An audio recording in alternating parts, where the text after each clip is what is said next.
I don't like having a bunch of broke shit laying around. If it's broke, man, let's fix it or throw it away.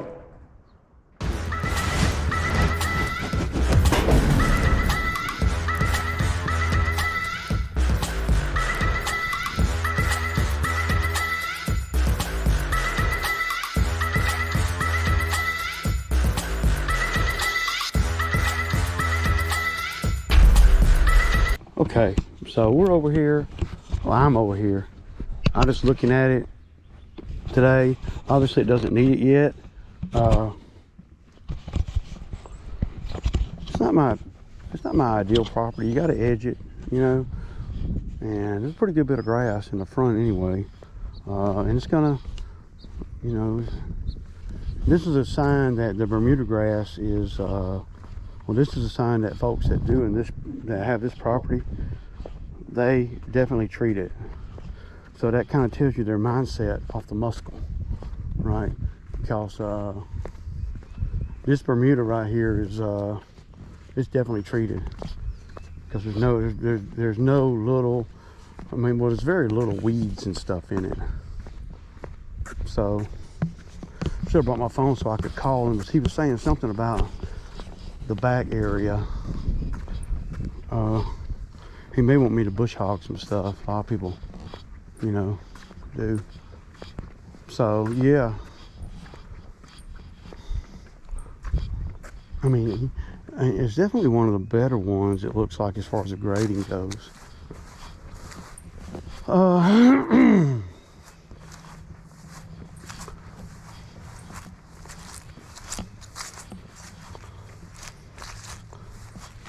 Pretty big, man, actually. You know, a lot of Bermuda grass.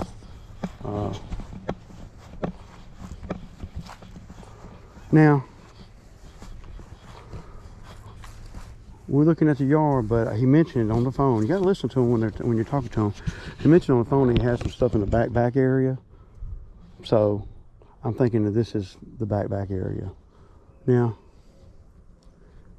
that's, to me, that's not quite big enough for the bobcat. Not big, you know. But see, in order for me to get good money, you have to bring the bobcat over here. I could cut that with a lawnmower all the way down to whatever ravine, creek, or runoff, or whatever's down there. Just about, probably about 50 feet from the edge of the grass here, or to the edge of the wood line there, where it's just getting tall, all the way over to the big trees right there. And probably from right here, you know, all the way over to, you know, just so. But there's a few things I see on this property that I kind of like. I don't see a whole lot of heaping busy detail. Nice and neat, no big bushes in the back, you know. And that's kind of the yards I like to go for. Where the machine can do everything. That's what you want. See, not a big fan of, you know, having all these bushes of the side, and, you know, I'd much rather just, see, that looks like the property line right down there. So, yeah. I could cut that though with a lawnmower. So I'm gonna talk to him about that. Be careful with your dogs out here, man, because these birds will get your dog. But yeah, I might look at the sheet and see what he was doing it for. I think he said $75, man. I don't know. I'm probably gonna be a little higher than that. It looks like it sheds water pretty good, right? You always got to be looking at that too. There's a lot of edging here, but if you look at the front of the house there's not busy bushes. I love nice, neat stuff. I don't like the big stuff. See how neat that is? And it's easy to keep neat. And these houses are pretty nice houses, so we'd have to edge, weed eat, mow and blow, you know. This is just it's like a small neighborhood yard that I hate, but it's scaled up. It's a lot more square footage, so you can get more money. You know, a lot of the yards that people try to get me to do, they're about as big as this area. And I'm not gonna do that. Because there's always somebody that's cheaper than me. So, y'all see, I got water back in here again. Next week I'm supposed to be doing that trenching job. I might have to rent one a little bit smaller just so I can go around my house, because renting a big one, I might not be able to get in there, and I need to dig a trench and put French drain all the way around this building.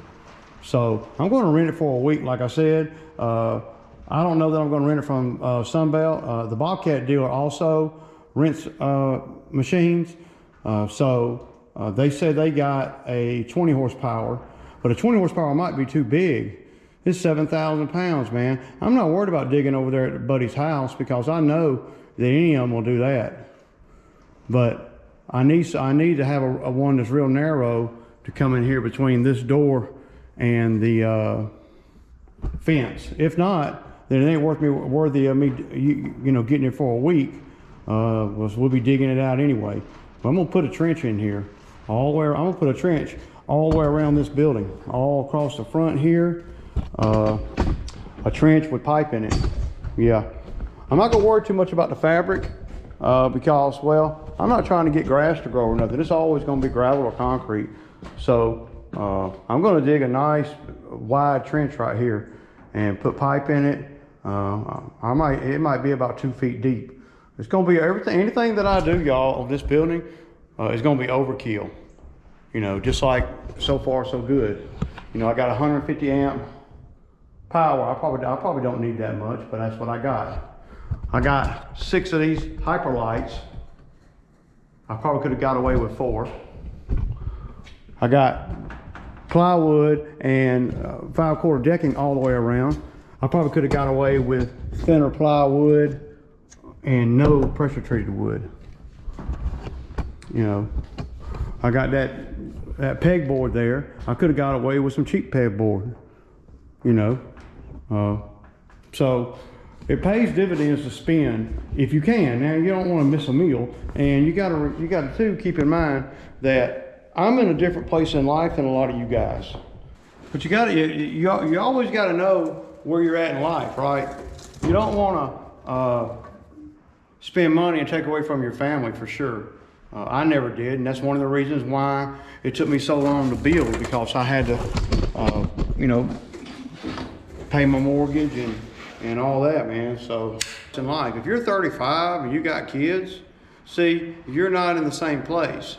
So it's not impossible, but you probably won't have as much disposable income as me, even if you make more than me, because you got kids, and you know, and that takes a lot. So you know, a lot of folks are not in the same place as me. That's all.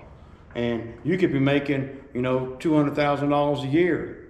But if I'm making $200,000 a year and I ain't got no kids to fool with, and I'm not, you know, living a crazy lifestyle, I mean, I can do good with that down here in the South where I live at. And I don't pay rent. Rent around here, the houses in my neighborhood that are being rented out, $1,700 a month, y'all. And you're never gonna own a damn thing. Now, I don't know if that's high or low, but it ain't for me. I don't have a big mortgage. My mortgage is a lot cheaper than that. So, but I've been in this house for 15 years. So, you know, but yeah, so, you know, if you're if you're having problems accumulating stuff, accumulating equipment and all that kind of thing, just stick with it and be conscious of where you spend your money, and you'll eventually get past that. And, you know, I was able to, bring more attention to the business, to grow the business, because I wasn't getting no younger. And, you know, but you have to be thinking about what you're going to do. I mean, you have to have not a plan, but you got to be thinking about the plan. You know, my goal was never to have 20 trucks and 30 men or whatever. My goal has always been to make a real good living, and then be smart with the money that I make from the real good living. That's where I'm at. You know, I don't blow money on stupid shit, man. I mean, I do because I have to, because I do stupid shit sometimes, but it ain't something that's common. For instance, right here, I'll show y'all something right here real quick. So right here are 2 weed eaters. Now this ain't neither one of this is not the one that broke the other day. That's this one right here is the 91R, that newer looking one, and I guarantee you it don't have 10 hours on it. It don't. It has not been used very much at all. And it rode on the mower with me, but it ain't got, I mean, yeah. So, but because Bo broke the choke on it. And then on this one right here, the choke got broke. Now this is a 91, the other 91R. Ain't nothing wrong with this weed eater. Ain't nothing wrong with it. It's a lot newer than it's a lot less used than the other one. It don't look like it, but it's in. I mean, it's practically new. I mean, and I do have the 111R too. That's the one that don't have a guard on it. Now Zach used it yesterday when when the other one was broke, but I need a choke piece or something for right here. This might be the first time that I ever take a weed eater in for repair, because one of these weed eaters right here, y'all, $400 for it's actually 400 and some change. And I think that one over there is 300 and some change. But why would I go and buy 2 more weed eaters? And now if they were old and raggedy, I'd say, well, hell with it. And I still might I still might go buy a 91R when I go back over to the dealer. I might drop these 2 off and then buy a brand new one. But there ain't no sense in having equipment like this. It's this high quality equipment and it not running. Because you could sell this stuff too. I'd sell, and if I were in the market to buy a couple of weed eaters, and I knew what I know about these 2 weed eaters, and somebody said, I'll sell you these 2 weed eaters right here for $200, I'd jump on it all fucking day, all day long, and just take a chance, but see, I know about these. I know there's nothing. This one right here ain't been used hardly any. It's been sitting on the rack in the garage for about 4 years. Yeah, it has. And this one's been sitting on it for over a year since Drew was out here. So, yeah. But I'm gonna look up the name of this door and see if there's any tricks. But I'll see exactly how to loosen the chain. And get the chain back over on the sprocket. I can't get it on there, and that metal box up there is not. I don't know, man. It just won't. It's not designed to go up and down. So yeah. Anyway, I'm gonna go into his but that's the lowdown on the weed eater situation. It's not a big deal either way with the weed eater, because I mean. I talked to them today, and they said they got the 91 FS91 in stock. So I may buy one, but I want to get these 2 fixed for sure, because man, they ain't worth a damn if they ain't fixed. I want them to run. So before I buy a new one, then I'm gonna take these down there and let them fix them. And then we're going to just go from there, because I still got the other 94R on my mower out there. Well, right here, yeah, right there. And I still got the 111R, which is right there. So the 111's strong, man. Yeah, but I'm not a big fan of it because it vibrates. I'm not a big fan of it. But next week we got a lot of work. We're going to try to we're going to be doing that drainage, and I'm going to be doing some drainage around here. I don't know how much footage I'm going to get. Yeah. And on another front, y'all know that I broke the drone.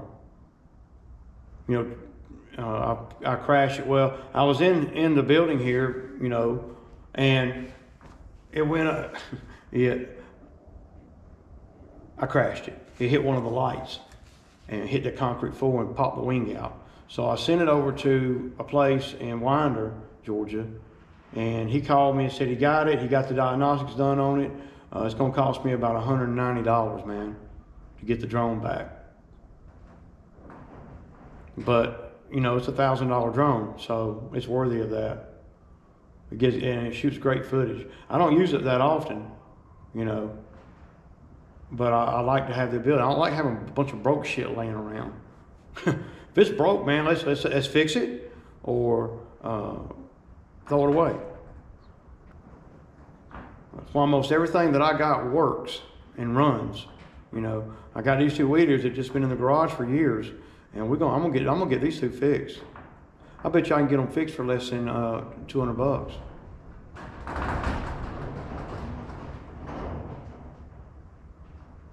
But there ain't no sense in buying a brand new weed eater. I don't think. Would y'all? I'm not gonna buy a brand new weed eater. To hell with that. But this door situation is not cool, man.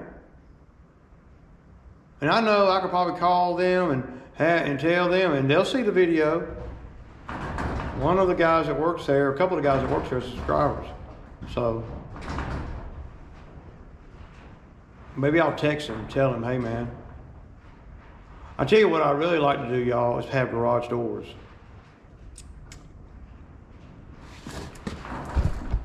A garage door with a track, right? Then it seals up.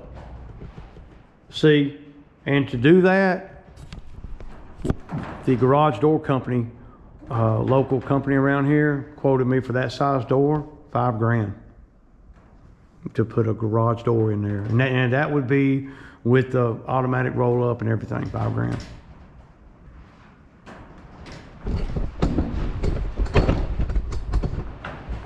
No, I ain't ready for that right now. Hell to no, not right now. Yeah, that's about all I got for y'all today, man. The video's all over the place.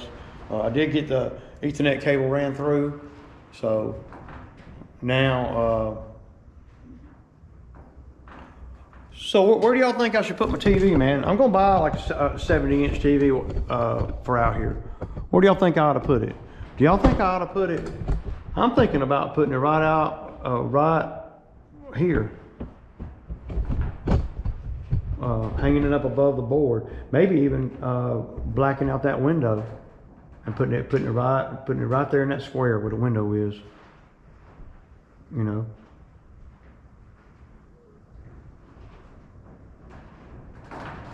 I don't want to put it on that wall. Now, I guess I could put it on that wall, right?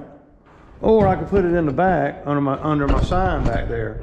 But I don't think I like it back there. I think I like it where it's a little more friendly location to where I'm at all the time. And right here would be it. And y'all see that black cable right there running up? That's internet right there. Hardline internet, no joke.